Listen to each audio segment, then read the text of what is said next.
Since I'm such a CVA fan,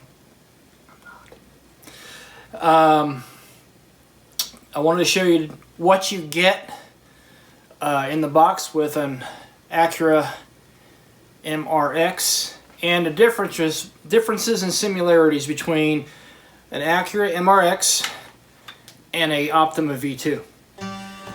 Alright, you get the Accura muzzleloader, obviously. Has these three tags attached to it. It will come with a Blackhorn 209, at least mine did, a Blackhorn 209 breech plug. It'll come with the usual manuals and advertisements and crap. They're obviously going to push Konus Y-Hots and their ELDRs. Carbon fiber collapsible ramrod, a molly case for it, this quick claw sling, a regular 209 breech plug, grub filler screws for the scope mount, filler grub screws for the front and rear sight. I'm going to call that a bushing removal tool, a breech plug removal tool, and two Allen keys for the assorted sizes. This is specifically for Blackhorn 209 or loose powder. This is your standard pelletized breech plug. Either one will accept the standard 209 primer. Alright, before we get into comparing apples and oranges, just a suggestion, but I would check the torque if you on the scope mounting plate. I would check the torque on that. Whatever the torque is set at is greater than 22 pounds. So they got that right. I won't trust them. But these grub screws in the sight, front and rear sight, I just run a drop of blue Loctite in there and then carefully screw it in with a jeweler's screwdriver. Alright, let's go over how these are similar. Which won't take long. There's both. Obviously, the manual of arms is the same on both. They both have mounting screw holes for a scope,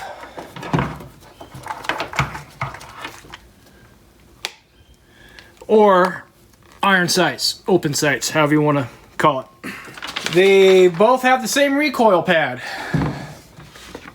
And at least on this CVA Optima V2 and this Accura MR-X, the barrel length and the overall length is the same. Alright, let's go over how these are different. Now, in this comparison, I'm not going to compare features that are probably upgrades to the Accura line over the Optima line. That would not be a fair comparison. What I'm comparing is the differences between what these two have in common. Common features in both and the difference between the two.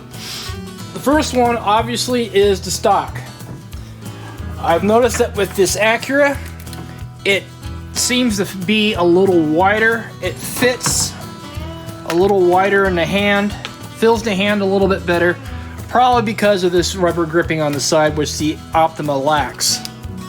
But beyond that, you can probably see how the stock is a little bit thicker on the Accura.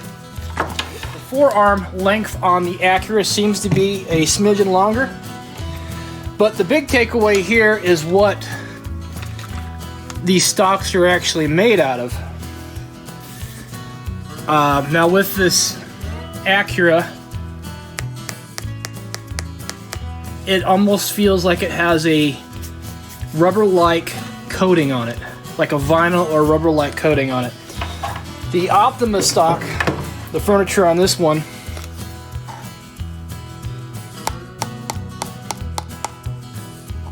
it is just a hard plastic, which is why something like shooting sticks rubs the camo pattern right off. You can see the hard plastic underneath, plus the molding line right here when it was molded. Accura not so much. And again, it has that vinyl-like feel to it. It doesn't feel like a hard plastic.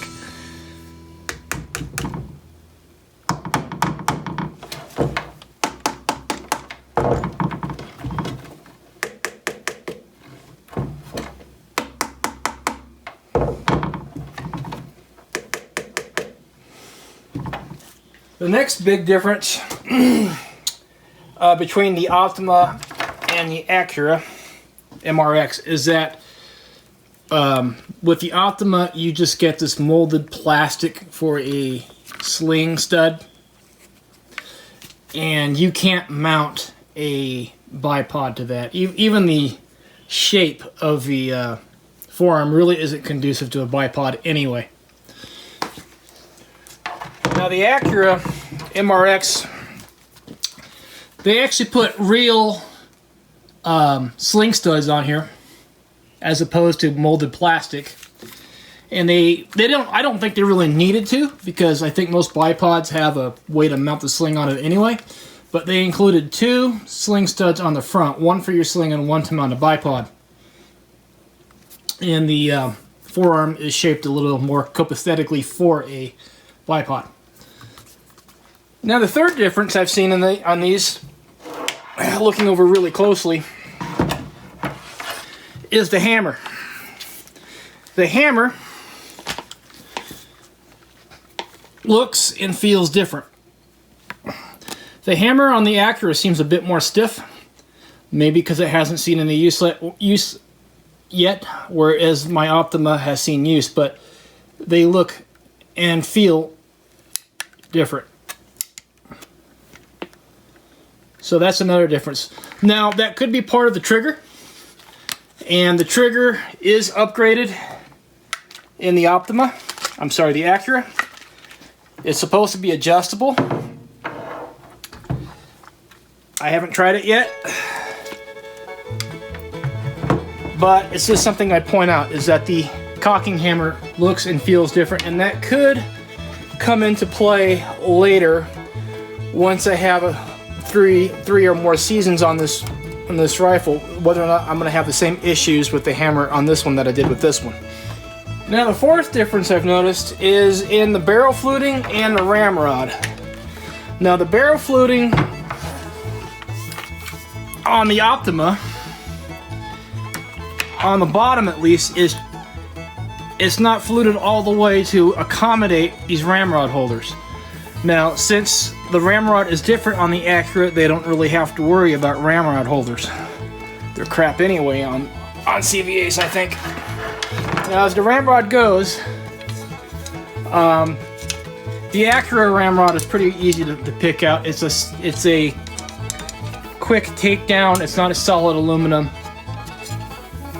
but it's also longer, and that's something that I appreciate, because with this one I've always had to screw a 4-inch extension on this thing, and I could never fit it back into the gun with anything on there, which I found very annoying.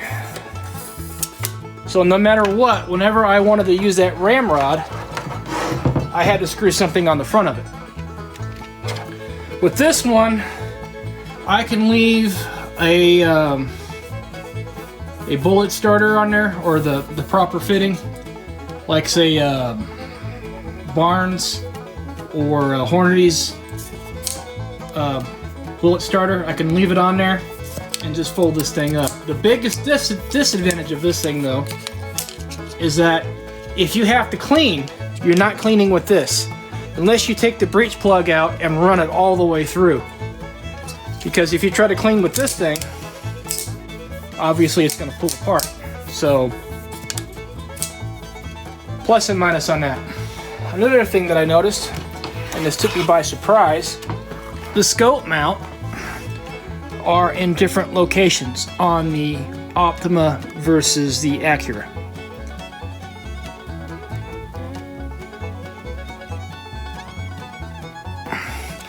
As well as the front sight mounting screw. I think that is to accommodate a muzzle brake. On my hanging scale, the Optima is 7.2 pounds. On my same scale, the Accura is 7.9 pounds. The Optima is a little lighter. However, it does not have as many features on it as the Accura. Lastly, if we're going to really pick some nits, I've noticed that CVA engraved, laser engraved their logo on the bottom of the Accura, whereas the Optima they didn't. The proof will be in the pudding and in long-term usage. I am not going to do a review on this, probably not for another 3 or 4 years.